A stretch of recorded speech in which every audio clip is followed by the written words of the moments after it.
that is the ultimate prompt. So Chris, you want to set the stage? Unmute Chris. He's back there. Yes, multitasking at its best, team. Multitasking at its best. So keeping in this theme with my relationship with ChatGPT and the budding prompt engineer, one of the things that we recognize is that if in order to get some really good results from ChatGPT, everything has to go, it all goes back to your prompt. How good is your prompt? So it's that old saying, your input will determine your output. Right. So I came across a great video that helps you craft a perfect prompt. So it goes back to something that was mentioned on last call, where we emphasize in tension management our ability to ask questions, right? And that helps reveal the true state of an individual, but it also works as well with designing a perfect prompt. The way this prompt works is it will continually ask you questions to flesh out the thought process behind whatever it is that you want to create. And then you could just simply copy and paste that prompt into a new chat in GPT, and it will produce some amazing results. And so I thought, if you guys are curious, why don't we go ahead and give that a little bit of a whirl? And so right now I'm sharing with you one of my Chat GPT things, and I just copy and pasted that prompt. I'm also going to type it over to everybody. Just 1 second. Choose everyone. Here goes this. Does that work? There you go. So that is the actual prompt that I've just cut and pasted into Chat GPT. And so let's see if it actually cooperates. Let's hope so. Fingers crossed, everyone. Great. I'd be happy. What would you like the prompt to be about? And so staying with what we are actually talking about, which is now providing the kind of yellow step stuff, the solutions for the Oracle, the self-coaching clients. We have to get into the action plan. Last time around, we started talking about upgrade maneuvers, or was it downgrade maneuvers, whatever. We started playing with Chat GPT to help exercise and flesh out our understanding of that. So I thought, all right, well, now what we need to do is talk a little bit about moving people in grid and out grid. And so without giving ChatGPT the actual outgrid maneuvers as we know them, why don't we just ask it how you'd go about impacting something? So I'll start with a little bit of a quiz question for you guys. And that quiz question is, in order to land on the change grid, we need you to answer a minimum of 2 questions. We need to know your perceived level of ability to do whatever the task at hand happens to be.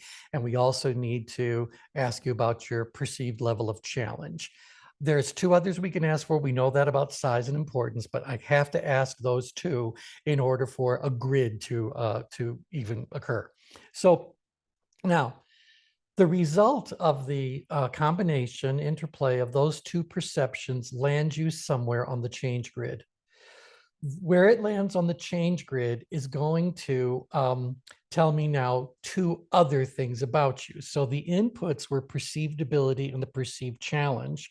The outputs are the level of productive tension and what is the other one. So tension is the vertical. What are we looking at horizontally? Anybody want to throw their answer into that? Your level of power. The level of power, because that whole area is in power. So the further outgrid we go, what do we know is increasing? So the way we're exercising that power. Yeah, go ahead. So you asked what's increasing as you move? Yeah, as we move further and further out grid. So again, we've used our perceived ability and perceived challenge to land on the change grid. Where it lands on the change grid kind of gives rise to 2 more vectors. A vertical vector, which is the level of tension someone's experiencing, and then something along the horizontal, something going through the center of power. And so, and the answer it's your heart line. along the heart line, what changes, what gets bigger and bigger, what changes in intensity as we move from very far in grid to very far out grid.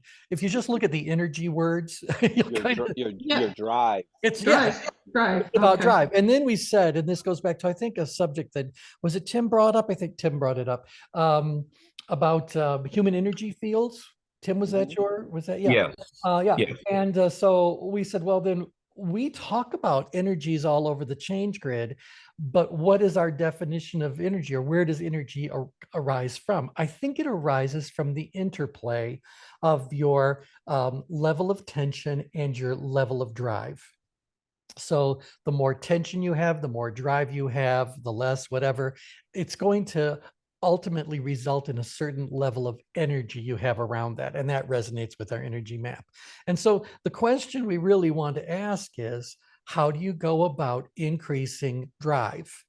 And so I don't know how to play with this. I'm seeing this for the first time as well. So what would you like the prompt to be about? And I'm just put increasing the level of drive a person is experiencing, IENCING, about a specific situation.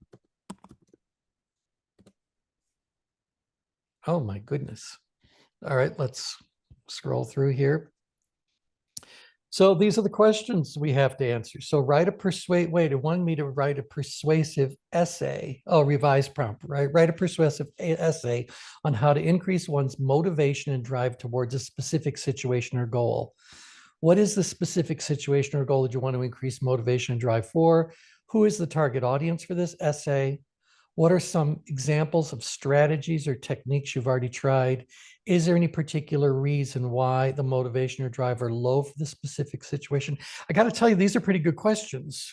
So T, yeah. What it's doing for the revised prompt, as you enter your response to those questions below, your prompt is going to change with its responses. So every time as you answer those questions or put in whatever information you want, every time the prompt will change. And then when you're done, you could just take that prompt and put it in. All right. And so if we want to kind of answer some of its questions, is there a particular reason why motivation and drive are low for this specific situation? What are the potential benefits? So let's see. I don't imagine I have to answer these exact questions, but I like what they've kind of stimulated. So I could certainly say the audience is paid individual coaching clients. And you could just use commas to separate your responses. Really? Individual coaching clients. And I could say that increasing risk exposure is one strategy. Let's see what it does with that. So now the revised prompt would be write a persuasive essay aimed at paid individual coaching clients on how to increase their motivation and drive towards a specific goal with a focus on the strategy of increasing risk exposure. That just took a little bit of a turn. So thoughts about that, anyone? You want to, do chime in what you think might be going on, because I just wanted to give them one of the 4 outgrid maneuvers. You can feed it examples, and that also helps to train it in the engineering of All right. prompt to come. So so at least inside of our chat, we are training it. Right. Okay, good. All right. So this is really it. We're trying to get people to, okay, why do we want to move people out grid? That's a question for all of you. Why do we want to move people out grid? To get them to take action to do something. Yep. So is that answering your question it had? How does risk exposure help increase motivation? Oh, so let's just do this. increasing risk exposure is about helping a person to see a greater self than, no, to see a greater version of themselves that is still accurate, but they hadn't noticed. Yeah, this is interesting. The more we play with these kinds of things, the more I appreciate the fact that the next big subject you can get degrees in colleges is going to be on prompt engineering. So now it's write a persuasive essay aimed at paid individual coaching clients on how to increase their motivation and drive towards a specific goal with a focus on the strategy of increasing risk exposure. That's still not exactly where we're going. This strategy is aimed at helping the clients to see a greater version of themselves and that is still accurate, but they hadn't noticed. So it really is, it just keeps on including gracefully whatever we're telling it. Yeah, you'll have to do that like with several iterations for it to really catch on. Like there's engineers here that have been training us in this for bioinformatics, and it takes a little bit of time. Yeah, Yep. and one thing I noticed and a few things that I was practicing with it, answering the questions that it's providing you keeps it on track, because I think it's determining a specific track that it wants to be on to respond to your initial request. So you see them as a list of questions to actually go ahead and answer. Yes, because it's looking for that feedback to customize the response that you're looking for. So as it's giving you an updated prompt, the questions that it's asking you is so that it can further clarify and add detail to your request, so that when you use that prompt, you'll get the output that you're looking for. All right. Okay, so I just said, now please execute the revised prompt. And here's what it came up with: a draft of the essay. So the power of risk exposure in increasing your drive and motivation. That's actually a decent title for a little article. The strategy is aimed. So body, defining risk exposure, how risk exposure increases your drive and motivation, balancing risk and potential drawbacks, complementing, and then a conclusion. Okay, I'm happy with this just the way it is. Oh, wow. Let's see if I said, now, add specific exercises to the 4 items above. And then, then we're kind of building it out as a little bit more of a program, or make it more of a workbook if we want it to be that way. You can take actions, exercise, and make a list of 5 actions. Yeah. All right. This is really very, very useful. So, so it'd be interesting to say, how long would you, okay, let's say that a client hired you to do something and you thought, that's something that ChatGPT could actually help me with as long as I get the prompt right. So how much time would you guys say it would be a good investment for your client to make in paying you to do this ChatGPT prompting kind of effort? Do you think they'd say like, oh, that's worth a half hour, that's worth an hour? What do you guys, what would you think about that? I think at minimum an hour. I think at minimum an hour. And I know we're going into this with the belief that whatever hour we put into it is going to save them at least an hour at the other way of doing things, if not multiple hours. I have to tell you, I don't mind confessing this, but if I had started from scratch without any help from ChatGPT, only with the thoughts that I shared with it, I don't know that I could have come up with this essay structure and these exercises inside of half a day. I mean, am I the dumb one, or would you guys say no? Just ending up where we're at right now, this would have taken several hours. Am I right or wrong? I agree. Yeah, I Yeah. agree. Yeah, I mean, to do it to this level, um, that, and I know I could give it one more prompt and I'd end up with multiple pages of stuff that I could actually use. And so I do think it's a time saver. And so I guess while I still always feel like I need to hurry through the prompting just to get something, I have to really rethink that and change my strategy, because what I've been doing up to now is hitting like a bit of a roadblock. So the example I'll give is, okay, I'm writing this thing for one of my clients. And I give ChatGPT all kinds of insights, guidance, whatever. And what it ends up giving me is about 80 to 90% spot on. But it's got some things it's missing or some things it's mistaken about or whatever.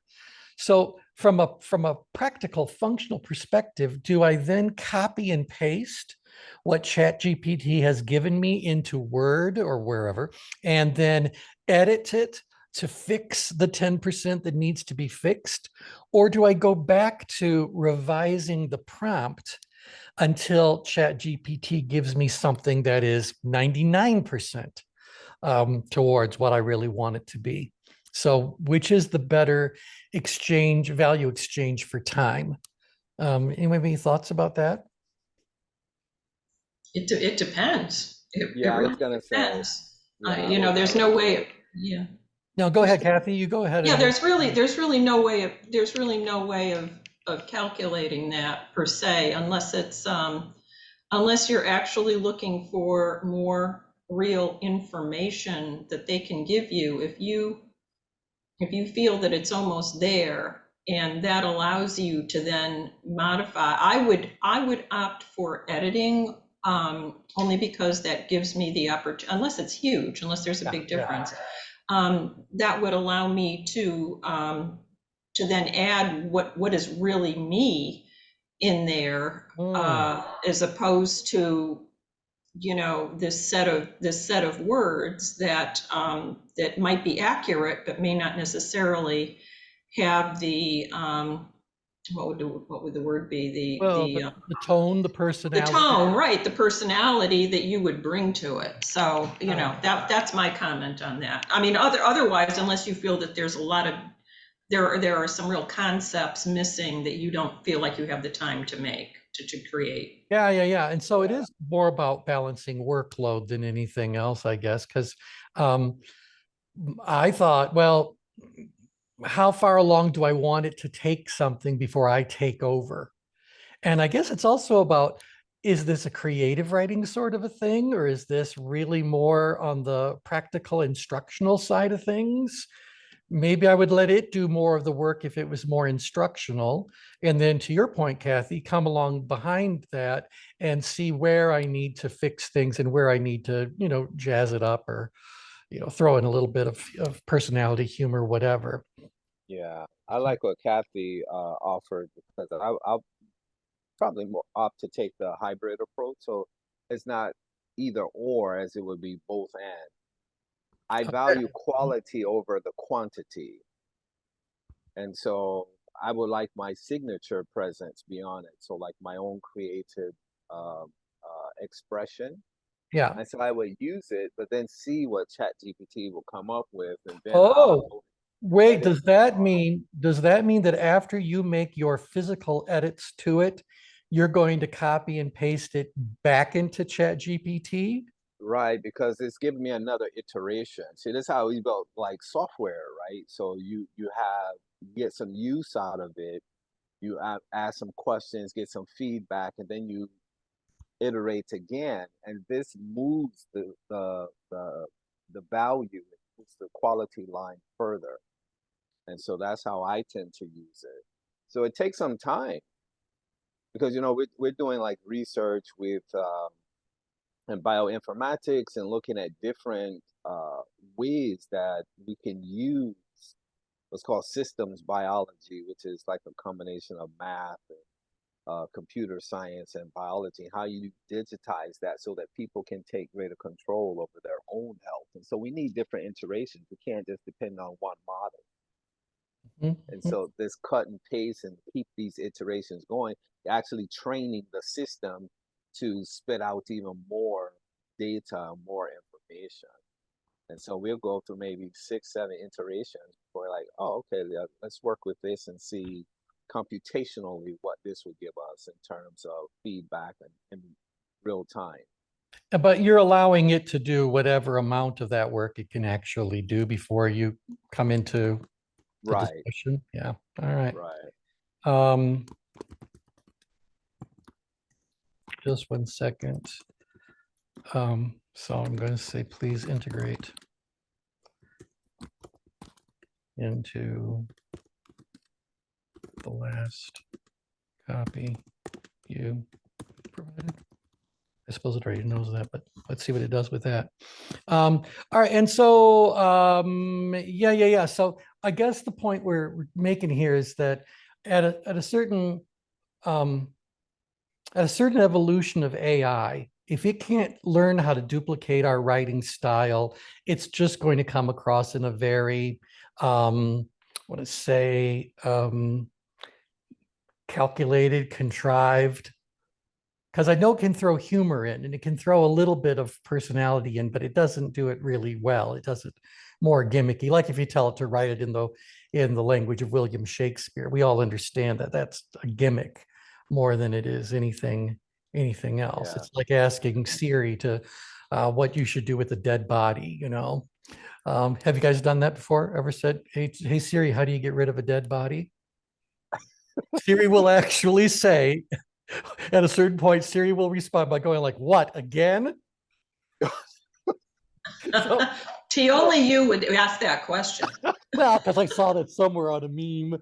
But you can ask Siri anything at all.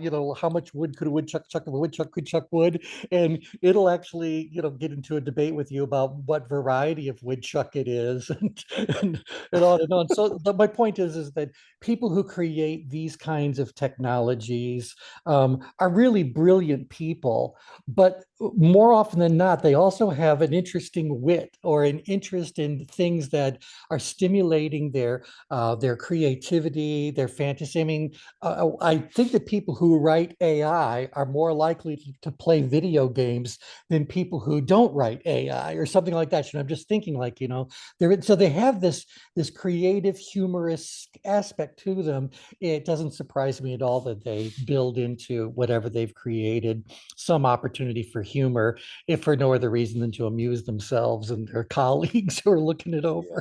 You know? You know where it seems to struggle that we're seeing in healthcare is the more you're training it to be human-like, Yeah, yeah. so that it can have like a real communication with a patient. It seems to struggle because when it's actually applied, as a test too with patients, I'm not seeing good feedback come back from that. Like Well, there's, it's kind yeah, of like that thing that asks you to do the squares or to do yep. the light. So that's a bot asking you to prove your humanness, right? Well, right, exactly. Which ones have stairs? Yeah. Right. So, yeah. So I really I understand where all this is ultimately heading. I think the question for us is how can we all use it for practical purposes in the work Right. that we're all doing today? And so, years ago, I came up with these 4 outgrid maneuvers. The 4 outgrid maneuvers were really just taking all of the giant laundry list of outgrid maneuver related behaviors or choices one could make and go, do they fall into any kind of a smaller set of categories? And they did. And so that's why we said, okay, well, you can increase their willingness to take a risk or increase their risk orientation, risk taking behaviors. That was a whole category because it had things in it originally like take a chance, step up to the plate, believe in yourself. If you can see it, you can achieve it, or all those kinds of sort of messages we've been exposed to for our professional lives or whatever. You start putting those all together and you go like, well, what are these all trying to get someone to do? It's trying to get them to take a step further into what they don't already know and go there with confidence, go there, etc. So that was one category. Then it was about appealing to the ego. Well, appealing to the ego included things like letting someone know that you really do believe in them, and it's not just a bunch of words that you're using. You can give them evidence of why they believe in that. And so really proving it all out. It's just not stroking their ego, but really substantiating this view that you have of their abilities and their outcomes, their missions and visions and purposes that they've yet to even imagine. So that there was a bunch of things that fell into that category, but it was all designed to get you to stand up straight and put your shoulders back, and all those kinds of things that would awaken a feeling of pride in who you really were without moving into the danger zone where it becomes arrogance. And this idea about inspiring someone into a leadership role, so inspire them through leadership to leadership. It really is just about creating someone's self-reliance. It's saying, like, as long as you keep being my follower, you're not being the leader that the world needs you to be. So once a follower follows long enough, they need to at least step up into some kind of a leadership sort of a role. Maybe they become a peer, maybe they buy the franchise, who knows? But sooner or later, we need to inspire people to take on the mantle of leadership, even though they may never have envisioned themselves there or whatever. So, and there was a whole bunch of things, that kind of fell into that category. It was also about mentoring. It's right, and then performance coaching was about just fixing issues with people's knowledge or their skills, their abilities, whatever. So that's what the performance coaching was all about. Um, those are the four categories we came up with. Well, I thought maybe there's a fifth. So Mm. it could be interesting to see what does ChatGPT come up with. It says, oh, no, there is a fifth kind of a category that comes into play here as well. And one thing that, yes, Yeah, go ahead. I'm sorry to interrupt you. No. Just as I'm reading these, I mean, the comment here I have is that here is a perfect example where they're not really telling you anything in these categories. They keep repeating things like leadership. They keep Yeah. repeating things like risk without telling you what it is. You, on the other hand, talking over it, are telling us what you mean by that.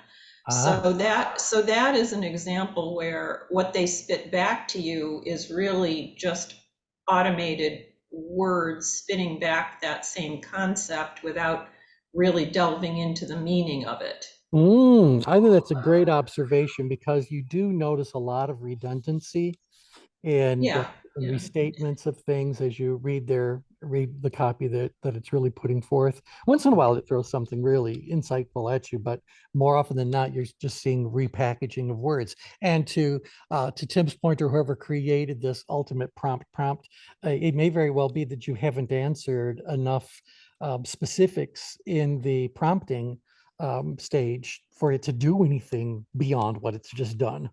So, Right, right. You're um, training it for Yeah, yeah. context. Yeah, yeah, no, That's that that. makes sense. Yeah. Yeah, I that's will what tell you. they're training it for. The prompt engineer trains for the context so that it can go back to its big data database and bring forth more data.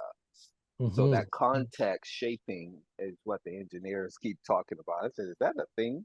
But they said, yeah, context shaping, and that's what they keep trying to train it See, they get to for. create a whole new language around this. Exactly. Or it's, I'm sure inside of the world of AI and Chat GPT, there are scores of people who have been talking about this for their career. If Chat GPT launched last October, I don't think they started making it in September. They've been working on this for a very long time. So, I wonder how much of this is really now just a spotlight is being placed on a technology that's been under development for a very long time and has a very robust understanding, framework, language already all the way around. That's got to be the case. I mean, it's got to be. Yeah, yeah, I think So, so. I'm interested in seeing more from a tension management perspective, like this NLU. I'm familiar with the natural languaging process, the NLP, Yeah. But the natural language understanding, they're using that with psychometrics. All right. And how are they measuring the psychometric feedback? So there's a company, I think it's PSYML, which is psychometrics machine learning. And so Mhm. they're teaching companies how to create products around, they use is it called Hexaco? No Which, idea. That what, sounds like a gas which station. is basically the big five factor, but they added another one onto it, or they Mm, reframed some of the words or something yeah. that they're doing. But they're basically, what NLU looks at is decision making and understanding. So, okay. So decision making and understanding are two very different things. I would Exactly. hope the understanding happens before the decision making, but Yeah. uh, but yeah, I mean, that'd be interesting to know how do they actually measure that using some sort of AI interface. So let me throw one last thing in about Kathy's point about seeing things repeated. Um, we've looked at a lot of personality typing systems over all these years, and I don't think we've ever looked at one because early on we looked at it and summarily rejected it. Nevertheless, it's quite popular. People do really think it's absolutely spot on. So I'm going to tell you how this tool actually works. Um, it basically gives you a whole laundry list of words. Some of the versions of this particular personality test will give you a block of 4 words, have you choose the one that is most like you and the one that is least like you. Some will just give you word pairs, most or least, and some give you a long list, and you have to choose 20 that accurately describe you and 20 that you think do not accurately describe you. So now the first ones I mentioned, I think might have a little bit more scientific validity. But the last one I described, here's a whole list, choose 20 that describe you, choose 20 that don't describe you, ends up being very popular. In fact, it enjoys some of the highest ratings for accuracy out there because the feedback that it gives you is really nothing more than saying, based on your responses, here is the description of you. And all it does is use the 20 words you use to describe yourself. Hmm. And then it says, and this is what you're not. And then it uses the 20 things you said you weren't to tell you what you're not. And so I go, there is nothing that was done here. There was just a kind of repositioning of words into different copies. So how valid is that? But I'm sure it's perceived very valid because it's spot on right. You just described you and it just described you for you. So I would hate to think that AI is going to do nothing but take our thoughts on our words and rearrange them into, um, you know, rather basic kind of copy. And I think that's what a lot of it is at this level. So it goes back to the original question for the day. Is that more about the prompts that were given, or is that more about the limitation? I think it's about the prompts that were given. And so this idea about how long do we want to put effort into mastering prompting? I believe that any moment we put into it is going to have great payoff in the future. Yeah. Not only because it's going to help us with Chat GPT, but every piece of AI that I've played with is still totally prompt dependent. So you want to use Midjourney for graphics, you better get that prompt right. And so does this exercise of building a good prompt in GPT actually help us get a greater level of understanding and more, I want to say, portable formats or structures we can then take into other kind of AI experiences, opportunities, et cetera. Yeah. So, yeah, That's what I understand the difference between NLP and NLU is. So Yep. the NLP understands text meaning. So that's why context and helping it to understand becomes important. Whereas NLU is really about the decisions and actions taken by it. And Ah, so that's where the understanding comes in, because the more you take an action, it just becomes natural that things like, okay, yeah, you're doing this. And they use that a lot with like even writing an email in Gmail, right? It's assuming you're going to say a certain word based on a pattern of emails prior. yeah, yeah, yeah. Yeah, and so that's what it's doing in terms of that. But the NLP, and that's where the prompt engineering comes in, is that text meaning is everything. And so that input that Chris was talking about really matters. Yeah, yeah, yeah, yeah. And going back to NLP, one of the most like early stage kind of rules you learn about NLP is that the human mind is tormented by unanswered questions. It hates a void. Mm, And so anytime a void is created, it's going to automatically fill in the information that isn't there. So sometimes we delete information in order to make communication possible, but sometimes we delete information that was really critical. mm. And we have to be able to get that information.